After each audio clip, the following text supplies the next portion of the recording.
Hey everybody, I'm Becki Adams. Thank you for stopping by the Scrapbook and Cards Today YouTube channel. Today I am creating a layout that is featured in the the fall 2022 issue of Scrapbook and Cards Today magazine, and this is part of the Designer's Challenge.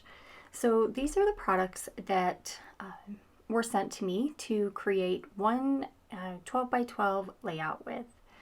So I did a couple of things off camera to get ready to make this project, and one of them was to fussy cut a lot of flowers and to trim down a couple of the papers. So you'll see that here in just a minute. But right now, this floral paper is going to be the background of my layout, but I'm going to layer that that kind of plaid paper that's on the left side of the screen on top of that. And I wanted to save the inside of that paper because I wasn't sure if I would need it to map my photo or one of the cut apart cards on the other side. I wasn't sure yet, so I wanted to save the inside of that paper. So I will adhere this plaid pattern paper to the background. I'm using a 1/4 inch double-sided tape from scrapbook.com, and I go ahead and just put that around the inside of the background paper, the inside like around where I cut the hole. And then I'm going to peel up the corners of the two of the corners, peel the backing off. And I do that so that if I make a mistake and have something crooked, my entire paper isn't stuck down. I've got a little bit of room to get things placed before everything's adhered together. And so then when I have everything positioned right where I want it, I just flip it over and pull off the rest of the backing of my adhesive. So now that I have my background ready, I want to hop over to my sewing machine and do a little bit of stitching. So I stitched around the plaid pattern paper and then also around that green pattern paper that I'm matting my photo to. You'll see that I removed a post-it note and just set it there to the side of the screen. When I print a photo, I just write all the information, the date and who, what, where on a post-it note so that when I am ready to sit down and scrapbook, I don't have to look up that information. So with my photo here, I'm using a foam adhesive from scrapbook.com to adhere the photo. And I'm doing that because I want to be able to tuck some things in and under, or I guess under my photo. So here are where the fussy cut florals come into play. When I received these products, I knew right away that I wanted to fussy cut these florals. And so I just started fussy cutting and cut about half of the page, maybe a little bit more. And I even fussy cut the florals that were up against the edge of the paper because I knew that I could tuck those edges around my photo and still use them. So I am just tucking the florals around the two sides, or I guess along the left side and right side of my photos. On the left side, I kind of want it to go up above the photo, and on the right side, come down below the photo. The title for this layout is going to be Autumn Traditions. And so I'm looking through this ephemera pack and finding little bits and pieces that I think might work on this layout. So I just emptied it into this little plastic container, and I'm going through and pulling out the pieces that I like and that I might want to use, and I'm setting those aside. So the word autumn comes from the chipboard set. So I'm adding just a little bit of foam adhesive on on the back and then adhering that right on the bottom in the center of my photo. It's overlapping probably a quarter of an inch or so. And then I'm adding the die cut that says Traditions right under that. And I'm using this tape runner from scrapbook.com, and just push that down and make sure that it is adhered really well. And now that I have my title in place, I want to make sure that I have room for my journaling. So I printed my journaling two different ways. One, I thought maybe I wanted to put it on a tag like there above the photo. And I think that would have worked if I would have pushed my my photo down a little bit, but it threw everything off balance if I put that journaling block up there at the top. So I ended up going with my second option of journaling, which is journaling strips. So I printed my journaling just at home. I used the American typewriter font, and then I print the journaling, cut it into strips using my paper trimmer, and then I add an 1/8 of an inch double-sided tape from scrapbook.com and just put that on the back, and then I adhere each strip one at a time using my T-square ruler to make sure that that everything is straight. So not all of the time do I use a ruler. I usually don't use it with every single strip. Usually I can start with one strip and then just kind of make it work with the ones below it. But I was just having a hard time getting things straight, so I used my ruler with every strip.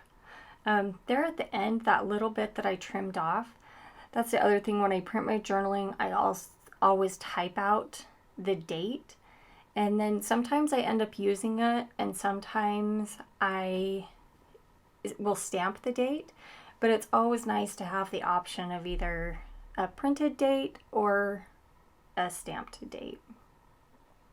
So I'm going to adhere the flowers now, and I'm using foam squares from Scrapbook Adhesives by 3L, and I'm just putting, 1 or 2 squares on the back of each of the photos. I'm watching to make sure that I have a good balance of color and flower type, so that I'm not using the all pink flowers on one side and all the burgundy flowers on the other side. I just want it to balance out and complement the photo, not make it look awkward by the placement of the embellishments. So again, I just take a little bit of foam adhesive. When I adhered my photo, you may have noticed that I did not put adhesive all the way to the edge, and this is why. I wanted to be able to tuck flowers under that, under the photos, under and kind of around the photos. So that's a little tip, is to don't put adhesive clear to the edge, because it's nice to be able to tuck things in and under your photos to give it a little bit more interest. I love those little, I guess more sprigs of flowers where there's several flowers connected to greenery. I love that it creates a lot of movement to those 2 flower clusters. I'm also adding in some bits of leaves and greenery to balance out the bold colors of the flowers.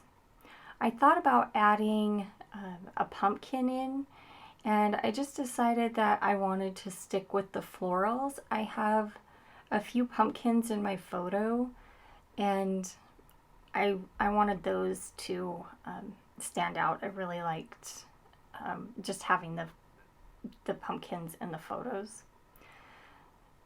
So now that I have most of my larger floral elements in place, I'm taking a few little flowers, and that's where I tried that pumpkin and then decided not to, or not to use it.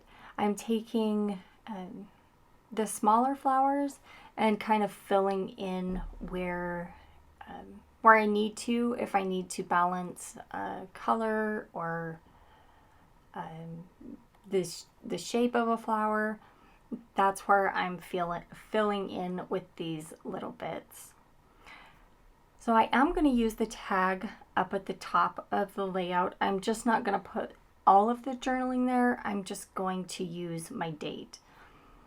When I punched the hole out of the center of the hole of the tag, it was printed or die cut slightly off. I don't know for sure. And so the hole looked kind of lopsided. And so I just used my hole reinforcer punch from We Are Memory Keepers and just punched a new hole reinforcer there. So it didn't look off. And then to attach the tag, I am just using tape runner there at the bottom and then 2 small foam squares at the top. And then I'm just putting the date right in there. I believe here in just a minute, I do go in and add some twine to that tag. I like to add the additional texture and dimension with a little bit of crochet thread for the tag. So these little tiny gems from Honeybee Stamps are so cute and so fun, and they are tiny. So I used several of it's like a dark rust color, kind of a reddish orange, and I sprinkled those around and in those 2 floral clusters to give just a little bit of sparkle and a little bit more attention to each of those flower clusters. Sometimes I added a cluster of 3, and sometimes I just sprinkled 1 or 2. But I love that little bit of sparkle that it added to those floral clusters. So it takes me just a minute I just keep going with those little bits and those little sprinkles to add that little bit of sparkle. And here I'm just trying to decide if I have everything finished up or if I need to add anything else. And while I am thinking of what other things I might want to use to finish this project off, I do go and tie a bow at the top of this tag with some white crochet thread. And I believe that finishes this one off.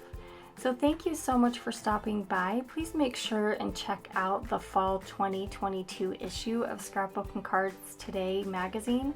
I know there will be 2 other designers that are going to create incredible projects with these products.